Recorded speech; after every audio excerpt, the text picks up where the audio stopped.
মিলাদুন নবীর দলিল খোঁজার প্রয়োজন নাই। ছোট্ট একটা সূরা আমার আল্লাহ বলেন, আমার সাথে পড়েন, বিসমিল্লাহির রাহমানির রাহিম। কুল হুয়াল্লাহু আহাদ আল্লাহুস সামাদ লাম ইয়ালিদ ওয়া লাম ইউলাদ ওয়া লাম ইয়াকুল লাহু কুফুয়ান আহাদ। আল্লাহ ডাকতে বলে, হাবিব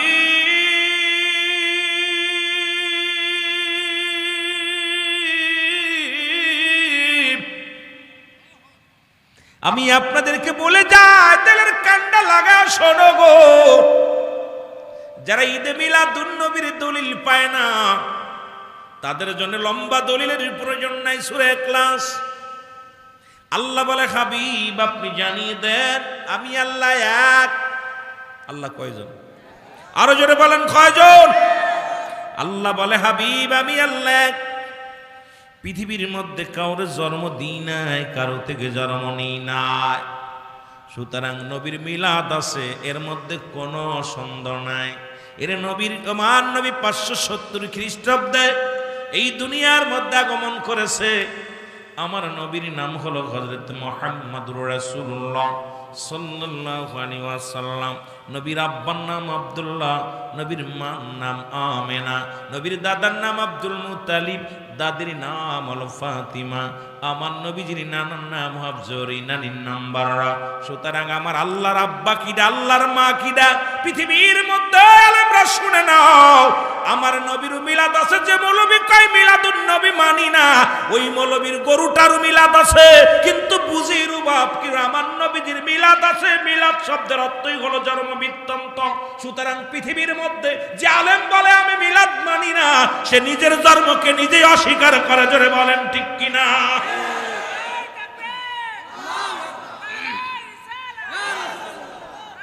আচ্ছা, নবীজি কি আকাশতে পড়ছে? কথা কইতে নিরে নবী আকাশতে পড়ছে?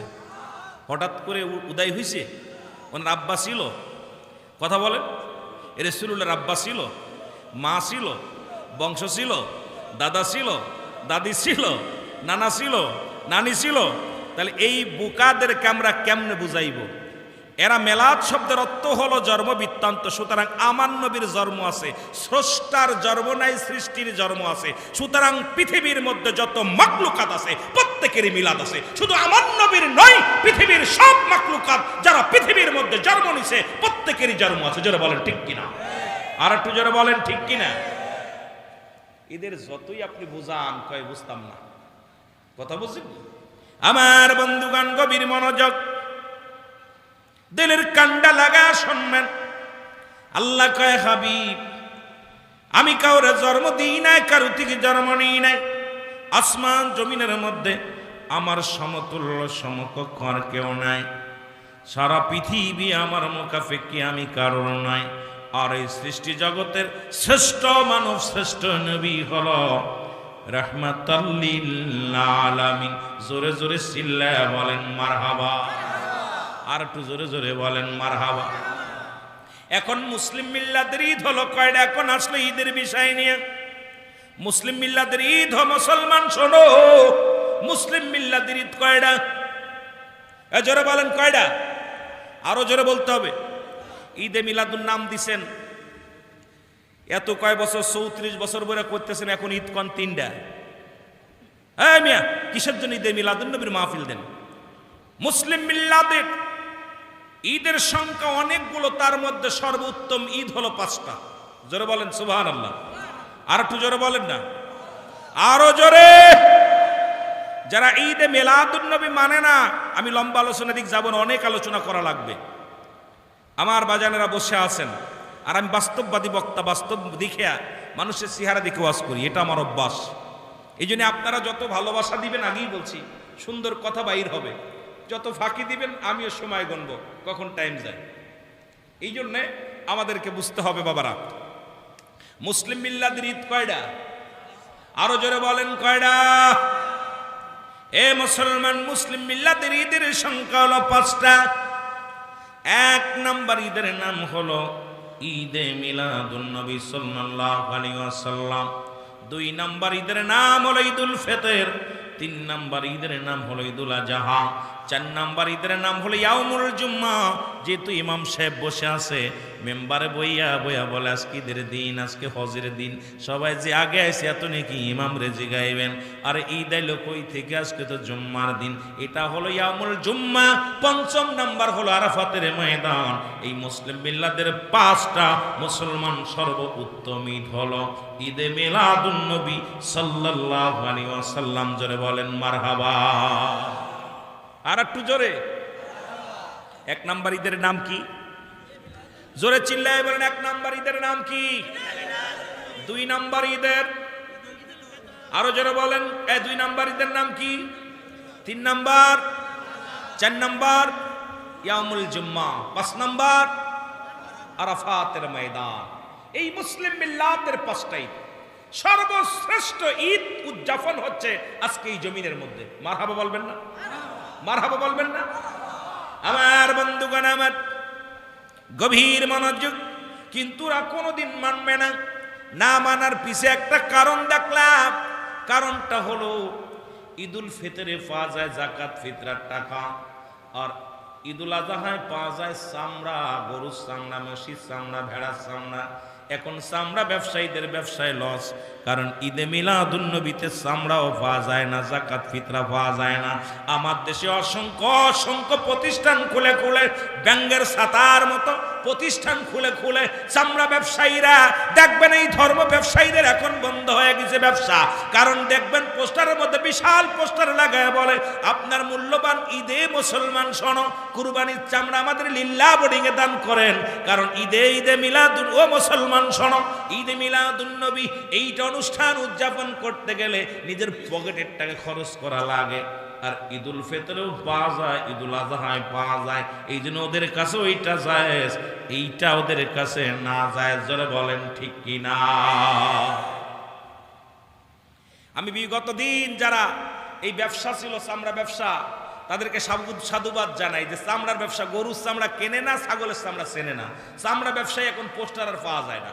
আপনাদের এলাকায় মোড়ে মোড়ে পোস্টার পাওয়া যেত, এখন আর এগুলো পাওয়া যায় না। জোরে বলেন ঠিক কিনা? কারণ এখন কেউ তো কেনে না, চামড়া কেউ কেনে না। এই জন্য এখন এই দুইটা ঈদ আর কদিন পরে নাজায়েজ বানাবে ওরা। যে দেখছে এই ব্যবসায় লাভ নাই, ব্যবসায় যেটাই লাভ নাই, ওরা সেটা করতে রাজি নাই। এই জন্যে কিছুদিনের মধ্যে দেখবেন, হয়তো আমরা দেখে যেতে পারবো কি জানি না, হয়তো কিছুদিনের মধ্যে বলবে ঈদুল ফিতর আর নাজায়েজ, ঈদুল আজহা নাজায়েজ। কারণ ওই দুটাই ব্যবসা হচ্ছে না, বলো কথা বলছেন। আর ইয়াউমুল জুম্মা এটাও বন্ধ হয়ে যেত বলা, কারণ ওই জুম্মার দিন অনেক বড় লোকরা আছে, হুজুরের পকেটের ভিতর 2000, 3000, 1000 ভরে দেয়, হুজুর দোয়া করে, ওইটা পাম্প করতে দিলে কিছু টাকা পাওয়া যায়। ওই দিন এই জন্য ওই দিনও বানাইছে যে আজকে ঈদের দিন, যদি ওই ঈদের দিন কিছু পাওয়া যায় হাদিয়া, ওইটাও যদি হুজুরে না দিত, ওইটাও বলতো হুজুর বলতে এটাও জায়েজ নাই। কথা বোঝেননি আমার? এই কথা বোঝেন?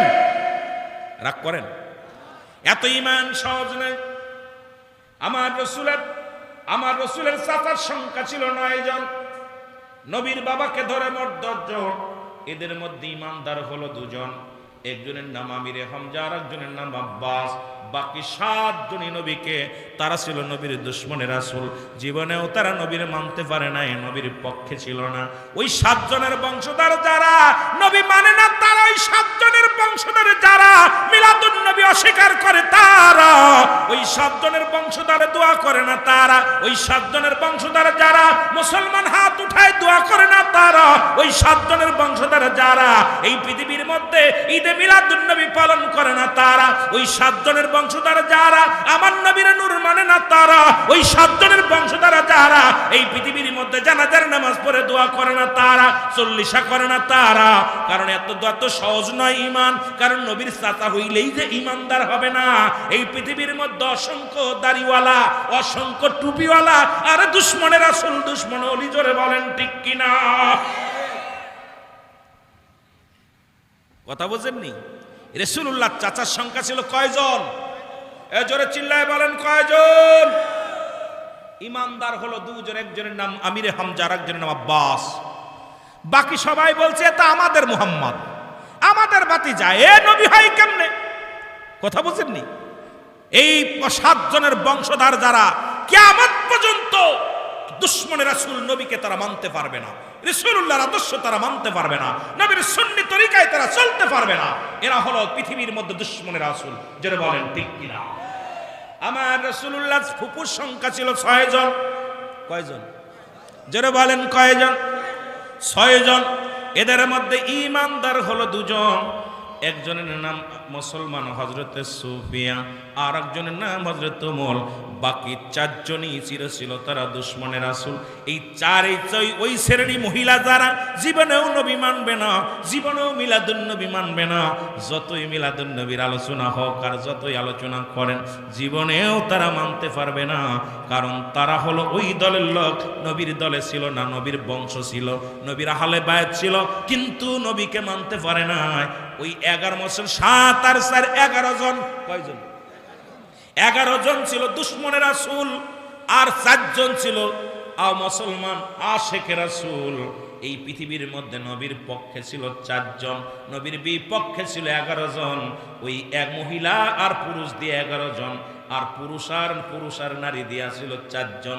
4 জন ছিল রাসূলুল্লাহর পক্ষে, 11 জন ছিল বিপক্ষে। আজকে বাংলার আনাচে কানাচে এই বিপক্ষের মানুষের সংখ্যাটাই মনে হয় একটু বেশি দেখা যায়। জোরে কোন ঠিক কিনা?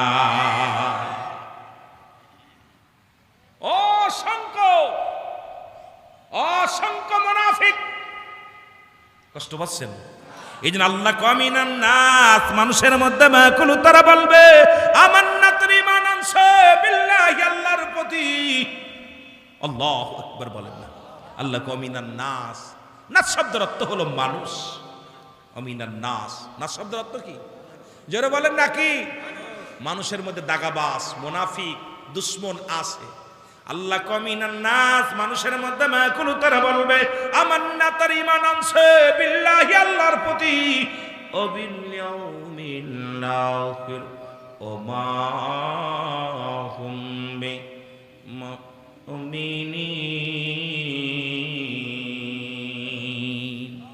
বাইরে মাইক ওয়াজ করে শান্তি পাচ্ছে না, টানছে না কথা। কথা যদি না টানে, আওয়াজটা ক্লিয়ার করতে হবে। মাইকের আওয়াজ ঢাপঢাপ হবে না, মাইকের আওয়াজ হবে সুন্দর। জুমলায় খবরিয়া, জুমলায় হিংসা। বক্তা মনের ভাব প্রকাশ করবে, শ্রোতা সহজে বুঝতে পারবে। এটাকে বলা হয় জুমলায় খবরিয়া। জুমলায় হিংসা, মনের ভাব প্রকাশ করলে বক্তা শ্রোতা কিছু বুঝতে পারে না, এটাকে বলা হয় জুমলায় হিংসা। কারণ আমরা আমাদের মনের ভাব প্রকাশ করবো, আপনারা সহজে বুঝতে পারবেন। আমি কথা বলতেছি, এখন আপনি যদি বলেন ইয়েস নো ভেরি গুড, কিছু বুঝতেছি না, বিপদ। কথা বুঝেননি? এটা হবে না।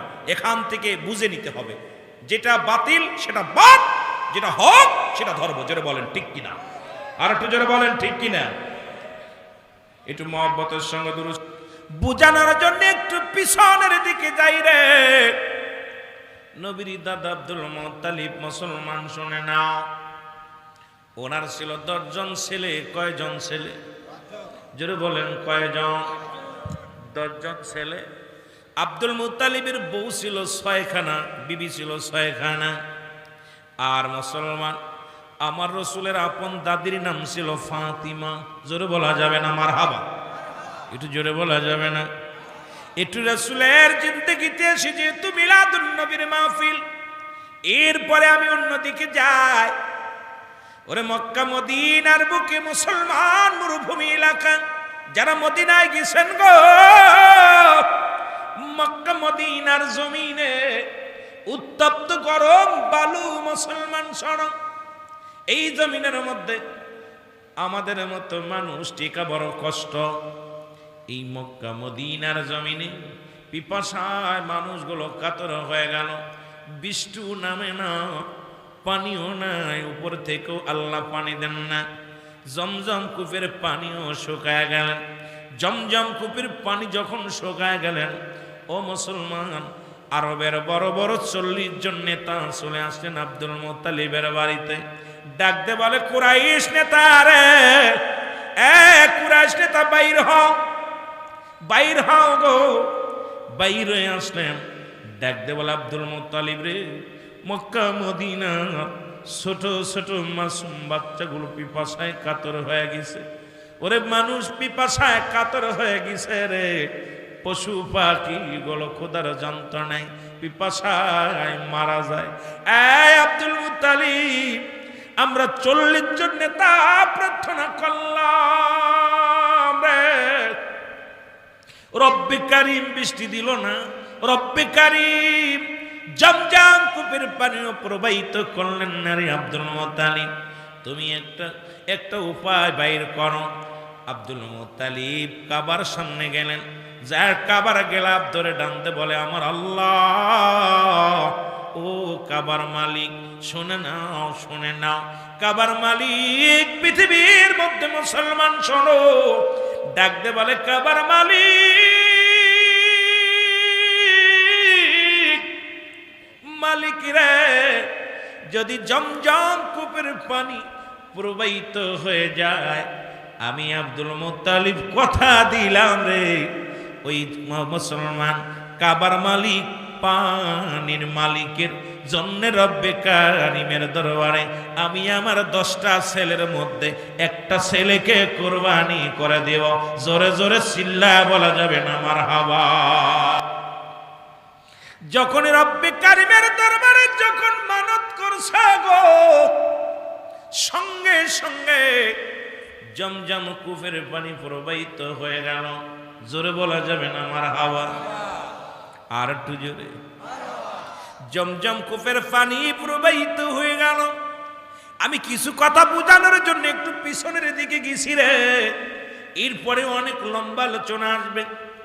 সঙ্গে সঙ্গে যখন প্রবাহিত হয়ে গেল, মক্কা মদিনার মাসুম বাচ্চাগুলো, ছোট ছোট মাসুম বাচ্চাগুলো পিপাসার তৃষ্ণা নিবারণ করলেন, মানুষগুলো পিপাসার নিবারণ করলেন। বছর চলে গেল, আব্দুল মুত্তালিবের আর মনে নাই, মানতের কথা মনে নাই। আব্দুল মুত্তালিব বছর যখন ঘুরে গেল, একদিন গভীর রাত্রে স্বপ্নে দেখে, আব্দুল মুত্তালিব রে, তুমি না মানত করেছিলা তোমার একটা সন্তান আল্লাহর রাস্তায় কোরবানি করবা, জবাই করবা। রে আব্দুল মুত্তালিব, একটা বছর পূর্ণ হয়ে গেল, তোমার 10টা ছেলের মধ্যে একটা ছেলেও তুমি জবাই করলা না। জমজম কূপের পানি তো ঠিকই ভোগ করো, ঠিকই পান করো, একটা ছেলের তো কোরবানি আল্লাহর রাস্তায় দিলা না।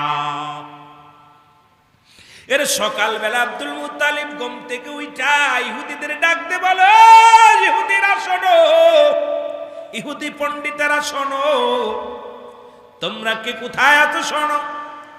আমি আমার সন্তানদের মধ্যে একজনকে নিয়ত করেছিলাম জবাই করবো আল্লাহর রাস্তায়। এখন তোমরা কে কোথায় আছো রে? আব্দুল মুত্তালিব ছেলেদেরকে ডাকলেন, একে একে 10 ছেলের সামনে হাজির। আমার বাজানেরা বড় ছেলেকে ডাকতে বলে, বাবা রে, আমি তোমাকে জবাই করে দিব। ছেলে কয় না। দ্বিতীয় ছেলেকে ডাকতে বলে, বাবা তোমারে জবাই করবো, কয় না। তৃতীয় ছেলেকে ডাকতে বলে, বাবা জবাই করবো, বলে না। ও যুবক বন্ধুরা একে একে ডাকলেন। আমিরে হামজাকে ডাকলেন, সেও বলে না। আব্বাসকে ডাকলেন, আব্বাসও কয় না। এইরকম যত যাকে সবাইকে ডাকলেন, 9 ছেলে বললেন না। সর্বশ্রেষ্ঠ মুসলমান শোনো, সবচেয়ে ছোট ছেলে আব্দুল্লাহকে ডাকতে বলেন, বাবা আব্দুল্লাহ, আমার নবীর আব্বা জান।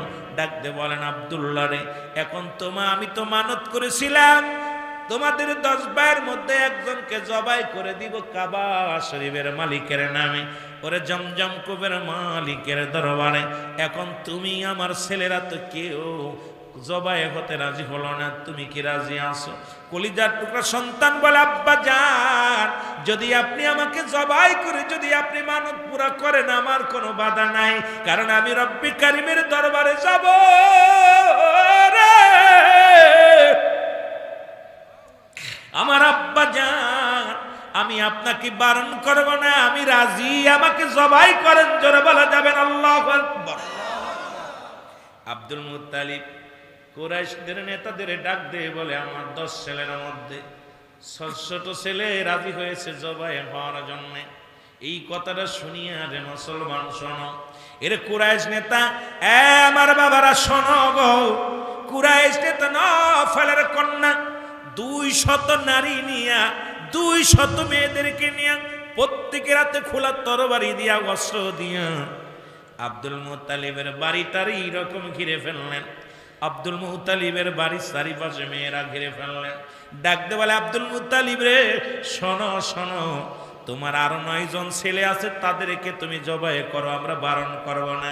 কিন্তু আব্দুল মুত্তালিব শুনে নাও, শোনো গো, কারণ ওই আব্দুল্লাহর কপালে নূরে মুহাম্মাদুর রাসূলুল্লাহ সাল্লাল্লাহু আলাইহি ওয়াসাল্লামের নূর মুবারক আমরা দেখতে পাই। এ শোনো, ভালো করে শোনো, কারণ পৃথিবীর মধ্যে আমি হলাম নফলের কন্যা মরিয়ম, আমার আব্বা তাওরাতের পণ্ডিত, জাবুরের পণ্ডিত, সুতরাং আমার আব্বা জান কিতাব পড়তো। আখির নবীর বাবা কেমন হবে গো, আখির নবীর নূর মুবারক কেমন হবে, সব কিছু আমি আমার বাবার থেকে শুনেছি। সুতরাং এই পৃথিবীর মধ্যে তোমার 10 জন ছেলের মধ্যে ছোট ছেলে আব্দুল্লাহ হবে আখির নবীর বাবা। পৃথিবীর মধ্যে আমরা বেঁচে থাকতে, এই পৃথিবীর মধ্যে আমরা মেয়েরা বেঁচে থাকতে আব্দুল্লাহর একটা পশমের ক্ষতি হতে দিব না। জোরে জোরে চিল্লায় বলো মারহাবা। কয় হায়াতি খৈরুল লাকুম, আমার হায়াতের জিন্দেগিটা আমার উম্মতের জন্য কল্যাণ স্বরূপ। এ যুবক আলেম ওলামা গভীর মনোযোগ শুইনা লাও গো, নবী কয় উম্মতিরা রে, এই দুনিয়ার মধ্যে আমি আগমন করলাম আমার উম্মতের কল্যাণের জন্য গো। ও যুবক শোনো শোনো, আবার নবী কা ওফাতি খৈরুল লাকুম, আমার নবী কা আমার ওফাতটা, আমার ইন্তেকালটা উম্মতের জন্য কল্যাণ স্বরূপ। ও মামায়াতি খৈরুল লাকুম, নবী কা আমার উম্মতিরা শুনে নাও। ওলামা একরাম শোনো, দিলের কান্ডা লাগায় শোনো, নবী কা উম্মতিরা রে, এই দুনিয়া থেকে আমি বিদায় নিলাম, এটা আমার উম্মতের জন্য কল্যাণ স্বরূপ গো।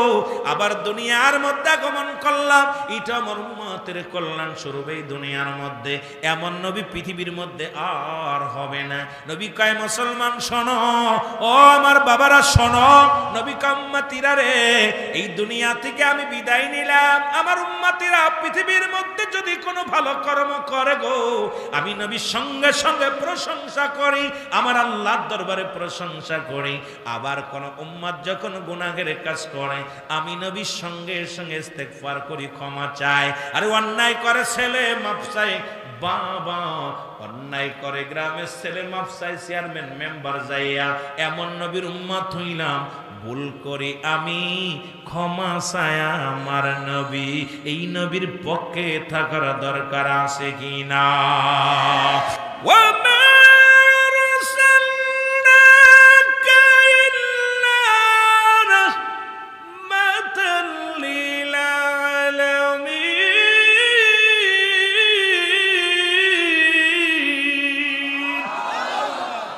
নবী গো, আপনি রাহমাতাল লিল আলামিন, আল্লাহ হলো রব্বুল আলামিন, আপনি রাহমাতাল লিল আলামিন।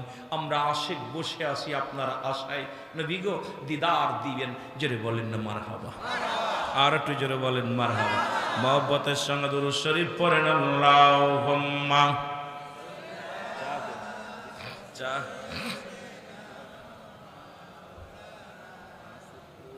দুরূদ শরীফের জন্য একবার পড়লে 10টা গুনাহ মাফ, একবার পড়লে 10টা নেকি আমল নামায়, একবার পড়লে 10টা পুরস্কার ইয়াউমাল কিয়ামতের ময়দানে, একবার পড়লে আমার আল্লাহ খুশি, 2 আমার যত পড়লে ফেরেশতারা খুশি, পড়লে আমার নবীজি খুশি। বাইরা আমার খামি অঙ্গনের একটা কিতাব আছে, কিতাবের নাম ফতোয়ায়ে দেওবন্দ, লেখছে মুফতি শফিক আহমেদের লেখা কিতাব, আমাদের লেখা না, সুন্নিদের কিতাব না, এটা কওমি অঙ্গনের বড় কিতাব, যিনি দেওবন্দ মাদ্রাসায় পড়ানো হয়, আল্লামা মুফতি শফিক আহমেদের লেখা ফতোয়ায়ে দেওবন্দের 2য় খণ্ড 33 নম্বর পৃষ্ঠা। উনি বললেন নবীর উপরে দুরূদ ও সালাম পাঠ করা জীবনে একবার ফরজ, একাধিকবার পড়া সুন্নাত, যত পড়বে মুস্তাহাব আমল। জোরে বলেন না সুবহানাল্লাহ, আর একটু জোরে সুবহানাল্লাহ। তাবলীগ জামাত করে যারা, এদের একটা কিতাব আছে ফাজাইলে দুরূদ, ঠিক কি না? কিতাবের নাম কি? জোরে বলেন নাম কি? আপনাদের কষ্ট হচ্ছে? ভয় নাই, ভয় নাই, আমরা দলিল ছাড়া কথা কইতে রাজি না, আস্তে আস্তে যাবো। যেহেতু আজকে বললাম, আজকে আল্লাহ আমার দুনিয়ার বুকে আমার একটা সন্তান, ছেলে সন্তান দুনিয়ার মধ্যে আগমন করছে 2:30টার সময় আগমন করছে। সারাদিন ওকে নিয়ে ছেলেটা হাসপাতালে এমার্জেন্সিতে ভর্তি হয়ে গেছে। এখন বিশেষ করে এই সন্তান থেকে কোনো আলেম আসতো না। আমার বিবি ভর্তি আছে আপনার এশিয়া হেবনে সিনাই, আমার ছেলে ভর্তি আছে আপনার মাগুরা সরকারি হাসপাতালে। সুতরাং এই অবস্থার পরে আমি বারবার বলতেছি যে এত আশিকে রাসূল কিনা আমি বলতেছি ভাই যদি না যাই মানুষ বলবে সুন্নিরা ধোঁকাবাজ। আমি কই ভাই আমার সন্তান তো অবস্থা সেলাইন ধরায় খুলি ভর্তি করে দিয়ে ওনাকে ভর্তি করে দিয়েই ইনশাল্লাহ চলে আসছি। এই জন্যে আমার বাবারা আমি আমার মনটাও ভালো না, সারাদিন দৌড়াদৌড়ি, কত কাল মাহফিল করে চাপায় অনেক দূরে প্রোগ্রাম করে, আবার এখানে, আবার আগামীকাল মাদারীপুর, এরকম অনেক দূরে দূরে জার্নি করতে করতে আজকে গোসলটা পর্যন্ত করতে পারি নাই। দড়ির উপরে রাখতে আজকে যে গোসল করবো সেই সুযোগটা পাইনি। এই জন্য আপনার একটু ভালোবাসা চাচ্ছি, যে একটু ভালোবাসা দিলে আয় হায় কবর আসর ওয়াজ করতেই বাবার এত ওয়াজ করবো কেমনে রে, ওয়াজ করতে দিকে বিপদ। একটু মহব্বতের সঙ্গে দুরূদ শরীফ পড়েন আল্লাহুম্মা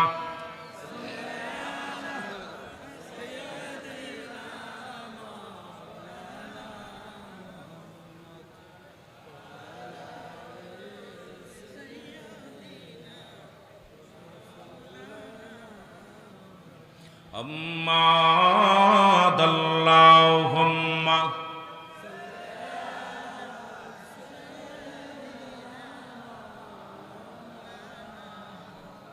এমন হাবিব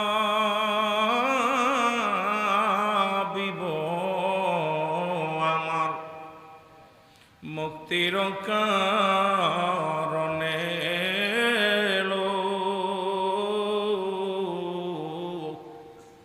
ও ফাতের পরেও নবীজি পাপী উম্মতিরে না ভুলিল,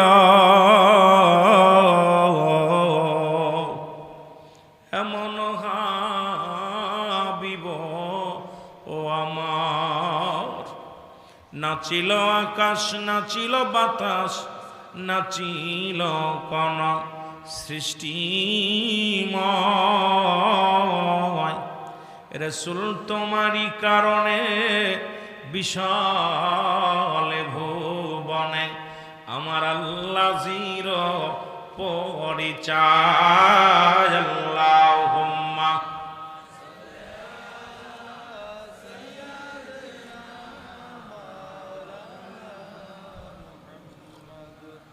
ওয়ালা আলি। এ দুনিয়ার মুসলমান